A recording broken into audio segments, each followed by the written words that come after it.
Alright, so I've been mowing for about an hour. And for some reason it looks like somebody planted alfalfa. Now I don't know if it actually is alfalfa or just a weed that very closely resembles it. But the very first thing I did was I took a swath right down the middle. So I thought I would come out here and just give you guys an idea about what this looks like and what I'm up against with my little push mower. It's been kind of a journey. So I figured the toughest path would be this one right down here. Right down the middle. And I was right, so far. I did some of the middle stuff, and then I kind of started going around the end, and then I decided I didn't look like I was making much progress taking really long strips, one at a time, so I started doing smaller sections. Just from a psychological standpoint, it makes me feel like I'm actually getting something a little bit done. So here's the lot. Now I'm thinking that this is beautiful territory for some great permaculture design.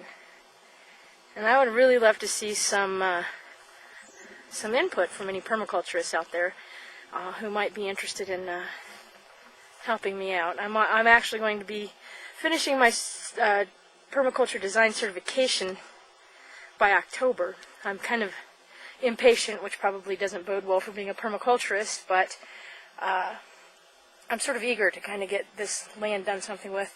I'm very certain that I don't want to spend all my time mowing, and it looks like this might be a constant daily event for me unless I come up with some sort of other alternative. Now you can tell it's abundant with life. Now honestly, I don't know what this stuff is. I honestly thought this was alfalfa, but I think it might just be a weed that really closely resembles alfalfa. It's got the little purple flower. So I don't know if this is some sort of crop or if it's just a weed. It seems a little bit heavily populated to be a weed, because frankly weeds normally don't populate quite this closely together. I swear it looks like somebody planted it. Now I actually ran a swather for a couple of weeks anyway in an alfalfa field, so you'd think I'd know what alfalfa looks like, but I'm really not that good at it.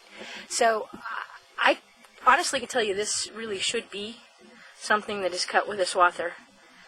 It's like full grown, ready to harvest alfalfa as far as density and thickness.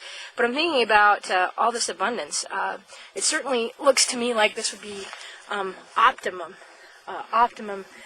planting area, because obviously it grows well. And I'm just putting all this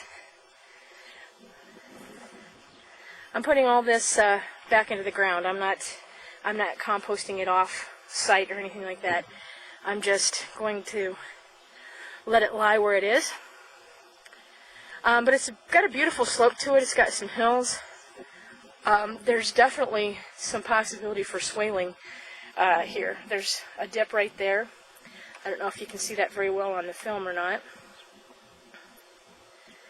But I've got some really nice slope here. Now, it's a little bit hard to tell because I've got so much growth on this property right at the moment. My little weed cover crop or alfalfa, whatever it is. So it's really maybe a little bit difficult to tell. To the north of the property, I have these giant elevators. Actually, there used to be a house on this property, and I grew up right next to that. Listened to the elevator dryers all the time.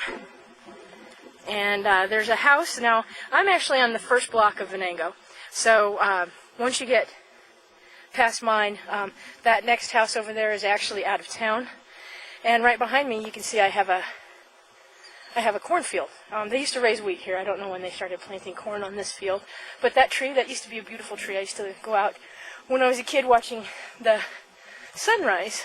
I'd stay up reading all night, and then before I'd go to bed, I'd get up and watch the sunrise, and then I'd go to bed. I don't know where my niece gets that habit. I think she has the habit of staying up reading all night, too. Anyway, these trees all appear to be dead.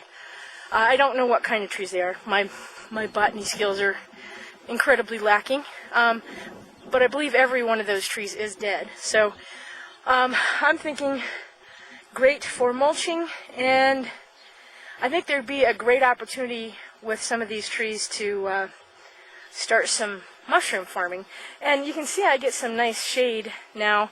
It's the 1st of May. It's like May 5th, Cinco de Mayo, right here in beautiful outskirts of Venango, right next to the water. Now there is no water on this property at this moment. There should be a pipe running to the property, but there hasn't been anybody living on this property for, I don't know, nearly 25 years or longer. And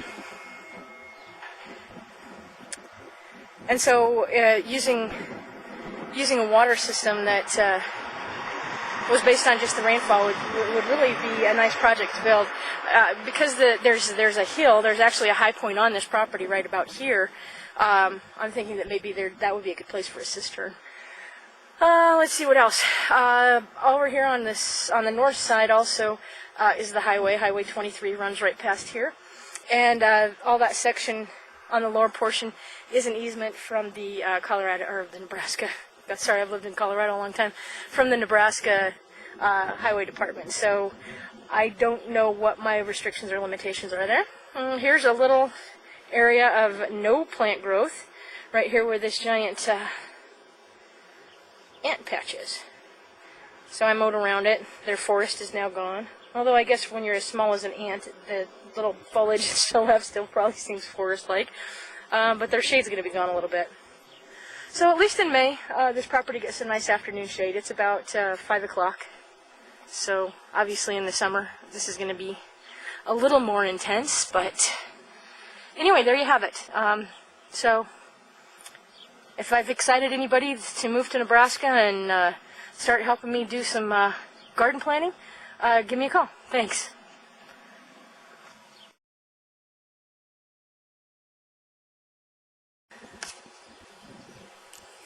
Alright, stopping for another break. I've been at it about another hour, so I've cleared another little swath. The dog is eating the grass. Hopefully that's a good thing. I imagine she's going to throw it up tonight. That's what she usually does. But she hasn't had a chance to eat grass for a while since we haven't had any around. So I've gotten another little chunk. I'm about, I don't know, a third of the way through this mowing process. The downside is all the stuff on the inside's thicker and heavier and wetter, so it's a little bit harder to get through. If it were dry, maybe this would be a little bit easier. I'm not having a good time. I don't know if you can tell. But anyway, I've cleared a corner anyway.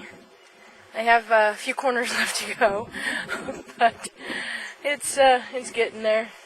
You know, somebody's dragging a tree out to the country for some reason. Shrubby doesn't seem to mind hanging out in the grass a little bit. She seems to be comfortable. Sun's getting ready to go down, so you can see I've got a nice early afternoon shadow across that whole section of property back there. Really nice and shaded for some of those shade-loving trees. Alright, enough rest for me, I guess. Back to the grindstone. See if I can get one more hour out of myself. She ate the grass, now she's losing it. Thanks, Trub. Thanks for doing it here instead of on the carpet.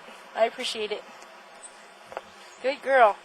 Okay, well, I didn't make quite another hour. Let's see, it's 5:20. I think since the last time I stopped, it's been about 30 minutes. I think we're about the end. I'm trying to optimize the hill here. Since I got this hill, and I got that lawnmower, and the lawnmower is just too tired to go anymore, and you take that any way you want. But I couldn't get that one started, so I am going to call it a day. Anyway, so I think I'm ingenious. I have a hill here, and I have a heavy lawnmower. I have that piece of wood over there, and I am going to just take that short leap there, rather than trying to lift it up from ground level. I've raised the ground. I think I'm brilliant. Anyway, so this is it. This is how it ended up. It's getting a little dark, but I made some progress today. I don't want to do this every day, so what have I been out here? I think about 2.5 hours or so, and I'm about, well, I'm at least close to half, because I've got some in the back there that's done that you can't see from this angle. So I'm going to call it half after 2.5 hours. Now, if it doesn't rain tonight, then I really might be able to get this done again. tomorrow if I get another shot out here.